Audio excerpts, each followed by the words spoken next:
On a finalement amené l'enfant à l'hôpital. Et les médecins étaient obligés d'amputer le doigt de l'enfant.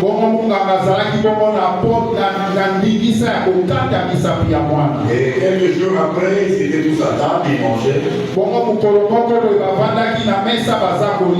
Tout le monde savait tenir ses couverts avec ses mains et avec ses doigts.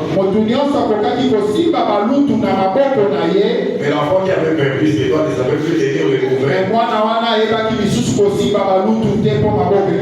Et il a posé la question à ses parents, quand est-ce que mes doigts vont encore pousser? Et le père, vu la gravité de la situation, s'est mis à pleurer. Alors si vous étiez comme cet enfant qui avait perdu ses mains, ses doigts, il n'aurait pu passer, il n'avait pas la capacité d'acclamer le Seigneur. Moi qui a les mains, on te dit la main, tu es en train de bouger. Ces mains-là, c'est pour acclamer le Seigneur.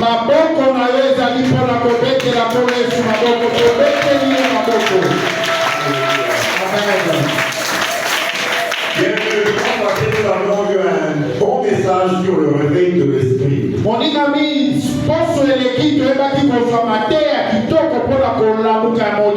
Si nous avons un esprit vivant, nous aurons beaucoup de choses à faire dans notre vie spirituelle, dans notre vie morale. Si nous avons esprit réveillé, nous allons faire beaucoup de choses à tous les niveaux.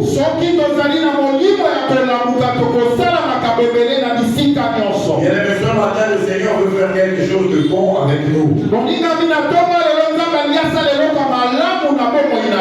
Si vous avez l'esprit réveillé, vous allez entrer en contact avec l'esprit de Dieu. Ce matin, nous devons apprendre à écouter Dieu. Non seulement il faut écouter Dieu, il faut garder sa parole et la mettre en pratique. Alléluia. Amen. Notre vie sera bien déterminée après l'obéissance à la parole de Dieu.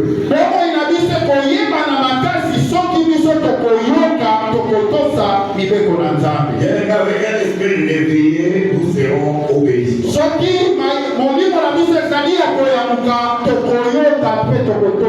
Nous abordons ici notre premier point, nous définissons ce que c'est que l'obéissance.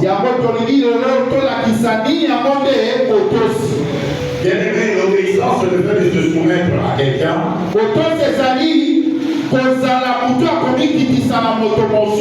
en se conformant à ce que cette personne veut et en ne faisant pas ce que cette personne ne veut pas. Pour nous, l'Église, l'obéissance, c'est la soumission à Dieu à travers sa parole.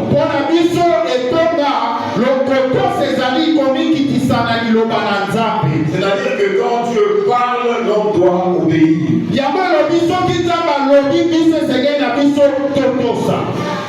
Bien-aimé, comme l'avait dit Job, Dieu parle tantôt d'une manière, tantôt d'une autre.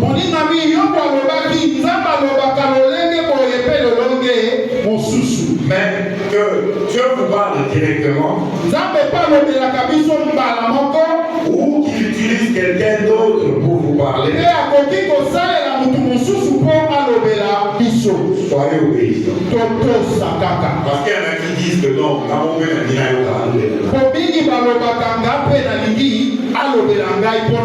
il y a une prophétie qui sort dans l'église. Vous réagissez comme ceux qui s'opposaient à Moïse. Moi aussi, je voudrais que l'Éternel me parle.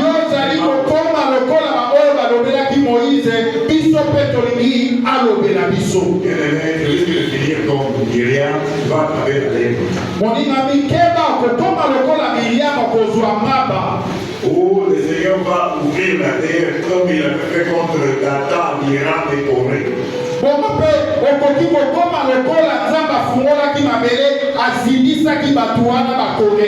Donc, si Dieu te parle directement, obéis. S'il te parle au travers d'une autre personne, sois aussi obéissant.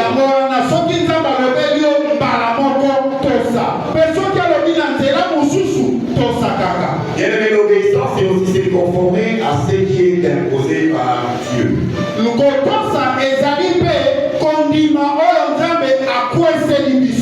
L'homme doit se plier à ce que Dieu impose. Bien-aimé, dans notre vie chrétienne, nous devons faire ce que Dieu veut.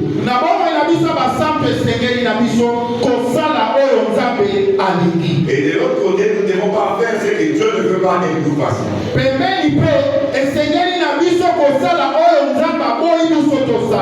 Nous sommes donc des esclaves de Dieu.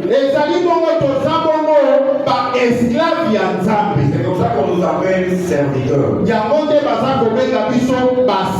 Et notre maître, c'est Dieu. Nous acclamons. Nous passons à notre deuxième point, qui est intitulé l'obéissance et ses conséquences. Bien aimé, la Bible dit